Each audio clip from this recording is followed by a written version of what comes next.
In at number 5 we have Loki. Loki was the trickster god and is known to sometimes be helpful to the gods, but simultaneously more often than not causing as many problems as possible on purpose. Besides this fact, Loki has always been identified as a trickster and shapeshifter, and used his powers to cause chaos. Being the son of 2 giants, he was accepted by the gods of Asgard, but early on Loki proved himself a troublemaker for his ability to shapeshift, using this power to trick the people around him, causing him to be known as a god of mischief and causing trouble purely for his own amusement. Loki's mischievous ways stood front and center in this trickster's story. Loki has been described as a syringe, alluring and frightening figure who is unreliable, moody, and a trickster. Don't take his trickery for granted though, as he was always very intelligent and sly, thus being able to use his shapeshifting abilities in malicious ways.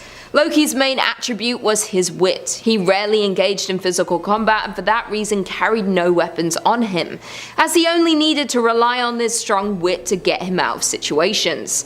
The Greek god was always seen as more of a burden than a help to other gods and goddesses, and for his trickery, causing chaos among people for his enjoyment and surviving the fallout of his pranks thanks to his wit and intelligence. Coming in at 4, Ydra. To quote John Paul Lachat in Where Ydra Walks, 100 April winds disperse her fragrance, 1,000 wet Octobers scour her footprints, the ruthless years assail the ancient memory of her presence, yet where Ydra walks the hill do not forget. Ydra is an outer god who is worshipped as a beautiful, awesome and terrible earth monster similar to Shub-Niggurath, and might be connected to the darkness, but more on her later. She has many avatar forms including Yolanda and Madame Yi, since her life cycle centers around absorbing other life forms and taking from their evolutionary advantages. This in turn makes her immortal. She has telepathic powers which give her a link to the servitors and can project illusions. Back to her avatars though, as I mentioned, one of her avatars is Madame Yi, in which she appears as a beautiful human Asian female dressed in billowing red, white and black robes, which has a delicate painted face that looks like that of a porcelain doll and possesses razor-like long fingernails. The avatar appears in China where it mates with and kills the young men provided to her by female-led and dominated cults, producing monstrous or deformed offspring, most of which are reabsorbed by her. In at number 3 we have Apollo. At first Apollo seems like a friendly and lovable god, but then you get to know him,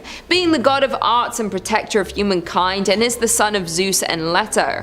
Apollo was notorious for his uncontrollable temper, a trait he undoubtedly got passed down from his father. Apollo can be described as one of the scariest mythical gods in history, because if he was having a bad day, Apollo was known for his irrational use of his power when giving out punishments. As an example, Apollo would throw punishments of the plague and illnesses around into the Greek camp during the Trojan War, causing people to fall ill. Like father, like son, Apollo took a lot of qualities from his father, including being a harsh punisher to anyone that crosses him in the wrong way. He would punish women who got in the way of his advances by turning his lovers into plants. Additionally, Cassandra, daughter of King Priam, and Queen Hecuba of Troy suffered one of the worst punishments for refusing Apollo's advances, as Apollo gave her the ability to see the future but only the tragedies, and no one could believe her. Thus, with his deceiving personality and irrational punishments, he was doomed from birth to embody qualities taken from his father Zeus. Apollo's darker side had him being arrogant and narcissistic, and often disregarding the feelings and wishes of others. He seemed to not care about anyone other than himself, and punished women when they rejected him. For his sheer disregard for other people's emotions and only caring about his own, he gets a spot on the list. In at number 2 we have Aphrodite. Being the Greek goddess of love, beauty and sexuality, one could only assume the scary amount of power that Aphrodite holds by being the goddess of temptation and sexual desires. Her parents being Zeus and Dion, Aphrodite worried her father about her sexual wanderings, forcing her to marry the god Hephaestus against her will. Hephaestus was an unattractive man who forged weapons for the gods. Understandably, Aphrodite was less than pleased with this arrangement, which arguably was the start of her villain origin story. She began to have many affairs and became unfaithful to her husband. Her vanity led her to become a cruel goddess, especially to those who would dismiss her. An example of this can be seen when Hippolytus chose to worship Artemis instead of Aphrodite, causing Aphrodite to rage in jealousy and cursed his mother and ruining Hippolytus' family. Aphrodite let her vanity get the better of her and punished anyone who dared to neglect her or what she stood for. The goddess's ways of getting back at people who didn't worship her were cunning, often involving other gods and even mortals, without sparing their feelings or lives. With punishments ranging from being turned into an animal and being accused of heinous acts, Aphrodite was anything but forgiving when it came to those who double-crossed her. People and gods alike feared her for this reason, as the goddess's wrath and power could inflame them with unnatural passions. Her biggest strength was the ability to make men fall in love with her, causing men to do unearthly things to get on her good side. Thus, Aphrodite was more than just love and beauty, but had a darker side to her that was fueled by her true wrath of vanity, jealousy, and bad temper. Being the goddess of one of the strongest human emotions, Aphrodite has a great power over the people around her. Especially since this dark side of Aphrodite is masked by her beauty, she can be considered one of the scariest mythical gods in history. And finally, in at number 1 we have Zeus. Being the king of the gods and god of thunder in the sky, we simply cannot leave Zeus off of this list. Arguably one of the most powerful and intelligent mythical gods in history, as he is known to be very wicked, a liar, and a cheater, especially when it comes to tricking women. We can see his sheer lack of morals and empathy when beginning his reign, as Zeus had to overthrow his own father, Cronus, and once Zeus reached adulthood, he banished Cronus to pieces. You won't want to get on his bad side, as he would harshly punish those who acted against his will. Zeus was known to have a cruel side to him, especially to people who didn't align with him. When it comes to his ruthless punishment against those who disagreed with him, a prime example is strapping Prometheus to a rock while an eagle ate his liver daily, only for the liver to regrow, thus an eternity of torture. He did this because Prometheus was caught stealing fire from Olympus. He was also known to have a superiority complex towards humans, causing him to act cruelly to them if they ever tried to ignore him. Zeus was an upholder of the universal order and in charge of punishing oathbreakers, liars, and violators. His actions were questionable and immoral most of the time, and even though he was known to enact justice among the gods, his ego and great amount of power had him lacking any sort of empathy. The Greeks had a strong belief that power outweighs any sort of sensible personality traits, and therefore even though Zeus had immoral ways of acting, he was worshipped, and never questioned for his actions. Because of this, he used his power in malicious ways when someone acted against him. Being violent, insatiable, and insensitive god, Zeus undeniably earns the top spot on our list. Number 5 on this list is Enyo. Enyo was the Greek goddess of war and destruction. She was the companion and lover to the other god of war, Ares. Enyo was sometimes depicted as being the child to Zeus and Hera, which also makes her the sister to Ares. Enyo is noted as being extremely destructive, which ties very closely to what she is, the god of destruction. Enyo isn't nearly as well known as Ares, but the little that we do know about her leads people to believe that her bloodlust was almost unrivaled. She apparently liked to incite as much chaos as possible, death and murder bringing her a large amount of joy. She was an extremely skilled fighter as well and would often enter the fray and slice people down with ease. Her fighting skills are considered to be only second to Ares himself, so if you ever did piss her off, then that would likely be the last thing that you do. She was also instrumental in the Great War of Troy and played a large part in facilitating and inciting much of the bloodshed that occurred during that fight. Apparently, she also brought war to the Philippines as well. Not only does her fighting prowess scare me, but what worries me the most about her is her deep love of terror. All of the research that I did on her kept citing that she was a lover of terror and pain. She seems like the type of Greek goddess who would incite a major conflict that could kill thousands just simply because she was bored or to gain pleasure out of it. Definitely not the type of god that you'd want to get on the wrong side of. In at number 4 we have Eris. The daughter of Zeus and Hera, Eris was the goddess of strife and discord. Thus, Eris's only purpose was to seek out discord among gods and humans. This goddess is one of the scariest mythical gods in history solely because she could erupt the smallest arguments into more serious events, including war. Eris easily caused division between friends, humans, and married couples, causing what she loved most, discourse. Additionally, it was often described that Eris would often be found on the battlefield, being delighted in the pain and suffering of soldiers, and was also known as the goddess of the battlefield and the deity who stirred men to fight and kill each other. Due to Eris's disagreeable nature, she was the only goddess not invited to the wedding of Peleus and Thetis. That being said, she showed up anyways and raged at the event, and threw a golden apple amongst the goddesses inscribed "To the fairest." Hera, Aphrodite, and Athena laid claim to the apple, creating a rivalry between the three goddesses, and eventually this rivalry brought the events leading up to to the Trojan War. Being the god of chaos, she was at the heart of every disagreement and argument in ancient Greece. Eris represented a host of negative emotions and reactions that most people hoped to avoid entirely. She sowed discord between gods and mortals, spurring them into fights and war for their own enjoyment. Eris delighted in people's unhappiness and when chaos ensued around her. Even though the Greeks did not like Eris, she still played a significant role in their lives, as all arguments, small or big, began with her. And most of all, Eris embodied the strife of war. Therefore, for her enjoyment of other people's misery and ability to start one of the biggest wars in Greek mythology, she has a spot on our list. Number 3 on this list is Kronos. Kronos is technically considered a titan, but I'm going to allow it for this video. He was the son of Gaia and Uranus and is one of the most powerful beings in all of Greek mythology. In fact, his power is so vast that he was the one who fathered 3 of the most known Greek gods, Zeus, Poseidon, and Hades. He ruled over the world for some time, but before he did that, he's noted as doing a brutal act. In Greek mythology, it goes that Kronos murdered his own father, but to do it, he took a sickle and castrated his dad, and then threw his father's castrated remains into the sea. All of that is very questionable and makes me a tad bit scared of him to begin with, but his vast power is what frightens me the most. Kronos was eventually defeated by his sons, but it took all of their strength to make it happen. He is the god of time and can manipulate it at will. A power like this is almost too strong for any individual to have, even if they are a god. Eventually, Zeus imprisoned his father in the depths of Tartarus, where he should still remain. For the world to prosper under Zeus, Kronos had to be sent away. This scares me as well, because if Kronos ever was to break free from his prison, then his wrath would be vast beyond our knowing, and the world would likely cease to exist. Number 2 on this list is Hades. This wouldn't be a complete list if we didn't talk about the god of the Greek underworld himself. The god of death, to my understanding, wasn't inherently evil at his core. Many people depict death as being an evil thing, and those who facilitate said death to have that characteristic in them. Hades wasn't this way though. He cared for the balance of life as a whole and understood that death was necessary in maintaining that balance. Just because he wasn't evil though doesn't mean we shouldn't fear him. He was cold and stern and unwavering when it came to his position. We also need to remember that he was the god of the underworld, Greece's version of hell. Leaving this place was a big no-no for Hades. He strictly forbade anyone from ever leaving the confines of this underworld and would become extremely enraged if anyone attempted this. His wrath would also know no bounds for those who tried to cheat death or cross him. Legend goes that Pirithous tried to kidnap and wed Hades' wife Persephone. Hades discovered of this plan and tricked him into coming to a feast. Once there, snakes wrapped around his feet and kept him captive until Hades was through with him.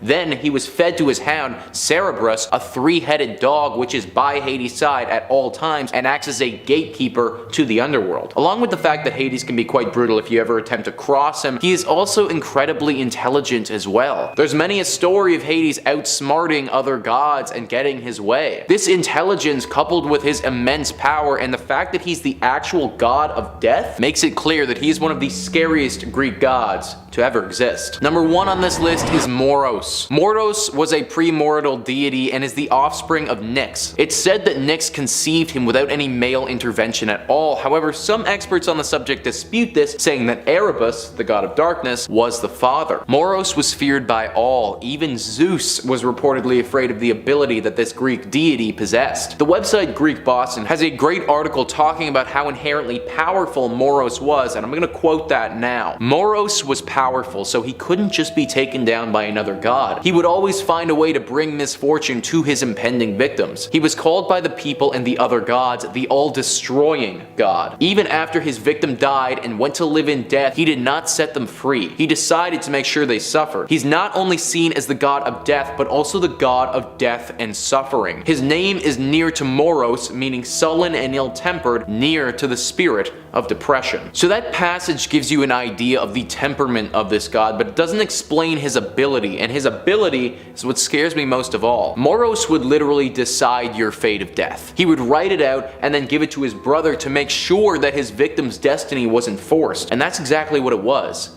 destiny. If you became aware of your fate and tried to intervene, then chaos would rain down on you and the earth. This is why other gods were scared of Moros. Even though Zeus was extremely powerful, it's said that not even he could go against this destiny, and therefore Moros would have the ability to overpower Zeus in this way if he chose to. This power, along with the fact that he won't ever leave you alone, not even after you've died, is what makes me so fearful of Moros. Anything dark and dreadful that is said to happen in your life, Moros is at the hands of it and guiding you the entire way. Also, every visual representation of him I could find is very dark and reminds me of death. Just another reason why he's one of the scariest Greek gods that ever was. Coming in at number 5, we have Nyarlathotep, to quote H.P. Lovecraft. And where Nyarlathotep went, rest vanished, for the small hours were rent with the screams of nightmare. Nyarlathotep, known to many by his epithet the Crawling Chaos, is an outer god in the Cthulhu mythos. He is the spawn of Azathoth and first appeared in his prose poem Nyarlathotep back in 1920. A quote from the Dreams in the Witch House goes as follows: "A tall, lean man of dead black coloration, wholly devoid of either hair or bear, and wearing as his only garment a shapeless robe of some heavy black fabric. His feet were indistinguishable because of the table and bench, but he must have been shod since there was a clicking whenever he changed position. The man did not speak and bore no trace of expression on his small, regular features. He merely pointed to a book of prodigious size which lay upon the table." Nyarlathotep differs from other deities in the mythos in a number of ways. Most of the outer gods are exiled to the stars like Yog-Sothoth and Azathoth, and most of the great old ones are sleeping and dreaming like Cthulhu. Nyarlathotep, however, is active and frequently walks the earth in the guise of a human being, usually a tall, slim, joyous man. Nyarlathotep enacts the will of the outer gods and is their messenger, heart and soul, the immaterial figure of the deputy or messenger of hidden and terrible powers. He is also the servant of Azathoth, whose fitful wishes he fulfills. Unlike the other outer gods, spreading madness is more important and enjoyable than death and destruction to Nyarlathotep. It is also suggested by some that he will destroy the human race and possibly the earth as well. Number 4 on this list is Apate. Apate is the daughter of Erebus, the god of darkness, and Nyx, the god of the night. She is also the sister to Moros, who we'll get into later in this video. Unlike her parents, she didn't represent darkness or the night, but she represented deceit, lies, deception, fraud. These were all things that Apate excelled at. Being the goddess of deceit, naturally she took an insane amount of pride in lying to others and tricking them. It wasn't enough to just pull the wool over somebody's eyes though, she wanted to ruin people's lives and loved whenever she did it. I'm gonna read off one story that exemplifies the type of trickery that I'm talking about. This comes from the website Greek Gods and Goddesses. In one story involving Apate, Hera, the wife of Zeus, learned about her husband's affair with the Theban princess Semele and looked to Apate for help in punishing the princess. To make matters worse, the princess had a child by Zeus named Dionysus, who would become the god of wine. Apate agreed to help and gave Hera a magical girdle which she used to trick Semele into asking Zeus to see his real self, and the princess died as a result. Whenever the gods approached humans, they would appear as something else and hide their true forms because no mere mortal could survive looking directly at a god. This is the type of stuff that Apate would do. Trick somebody into watching as the person they were romantically involved with dies right before their eyes. Evil things that would haunt people's dreams for the rest of their lives. It's one thing to be all powerful and outright to be able to beat you in a fight, and I'm definitely scared of gods like that, but at least I know with gods like that I'm beat. With a god like Apate, you won't even know that you're in the fight until it's too late. At any point, she could trick you and damn your soul to hell for eternity. Not the type of person that you'd want to have an interaction with. Coming in at number 3, Shub-Niggurath. Shub-Niggurath is an outer god in the Cthulhu mythos of H.P. Lovecraft. The being first appeared in Lovecraft's revision story, The Last Test, back in 1928. However, in Lovecraft's work, she is never actually described, but is frequently mentioned or called upon in incantations. Shub-Niggurath also appears in the works of other authors, including August Derleth, Lynn Carter, and Brian Lumley. Shub-Niggurath is an outer god or outer goddess in the pantheon. She is a perverse fertility deity, said to appear as an evil cloud-like entity, as written by H.P. Lovecraft in selected letters. She is said to be an enormous enormous mass which extrudes black tentacles, slime-dripping mouths, and short, writhing goat legs. Small creatures are continually spat forth by the monstrosity, which are either consumed into the miasmatic form or escape to some monstrous life elsewhere. Of all the mythos deities, Shub-Niggurath is probably the most worshipped. Her followers include the Hyperboreans, the Movians, and the people of Sarnath, as well as any number of druidic and barbaric cults. Shub-Niggurath is believed to have mated with Hasta to produce the beings Zar, Ithaca, and Jezahar. Hasta may also be the father of 1,000 young or dark young, though there is a good chance they were spawned by fission. Now, she has also appeared outside of the world of Lovecraft. Both Stephen King and Terry Pratchett have referenced Shub-Niggurath in their works. Coming in at number 2, Yog-Sothoth. To quote H.P. Lovecraft in the Dunwich Horror, Yog-Sothoth knows the gate. Yog-Sothoth is the gate. Yog-Sothoth is the key and guardian of the gate. Past, present, future, all are one in Yog-Sothoth. He knows where the old ones broke through of old, and where they shall break through again. He knows where they have trod Earth's fields, and where they still tread them, and why no one can behold them as they tread. Yog-Sothoth is a cosmic entity and outer god, born of the nameless mist. He is the progenitor of Cthulhu, Hasta the unspeakable, and the ancestor of Vormi. Like many Lovecraftian gods, Yog-Sothoth has many different appearances throughout the various stories of the mythos, by various authors. There is, however, a common agreement that Yog-Sothoth visually manifests as a mass of glowing orbs with eyes or tendrils in some versions, and in others simply the orbs. It is also heavily implied that Yog-Sothoth is omniscient and is locked outside the universe, meaning he can know and see all of space-time all at once, which means there is no secret hidden from Yog-Sothoth. Outside of the work of H.P. Lovecraft, Yog-Sothoth also appears in Doctor Who as the military strategist of the Great Old Ones, who are the equivalent of the Time Lords in a previous universe. And finally, coming in at number 1, Azathoth. To quote H.P. Lovecraft in The Dream Quest of Unknown Kadath, outside the ordered universe is that amorphous blight of nethermost confusion, which blasphemies and bubbles at the center of all infinity. The boundless daemon Sultan Azathoth, whose name no lips dare speak aloud, and who gnaws hungrily in inconceivable unlighted chambers beyond time and space, amidst the muffled, maddening beating of vile drums and the thin, monotonous whine of accursed flutes. Azathoth, sometimes called the blind idiot god and the nuclear chaos and the deep dark, is an outer god with no definite description, simply because everybody envisions him differently, and he is constantly changing. There is evidence the physical manifestation of Azathoth in the universe is continuous with a spot in the central region of the galaxy, otherwise known as Sagittarius A, the supermassive black hole at the center of the Milky Way galaxy. Azathoth is a significant malign presence in the Necronomicon, as both Albert Wilmarth and Walter Gilman are horrified at the mere mention of its name, having both read about it in the occult tome. In Gilman's case, it's the witch Keziah Mason who references Azathoth while haunting his dreams, stating he must meet the Black Man and go with them all to the throne of Azathoth at the center of the ultimate chaos. He must sign in his own blood the Book of Azathoth and take a new secret name. What kept him from going with her to the throne of chaos where the thin flutes piped mindlessly was the fact that he had seen the name Azathoth in the Necronomicon and knew it stood for a primal horror too horrible for description.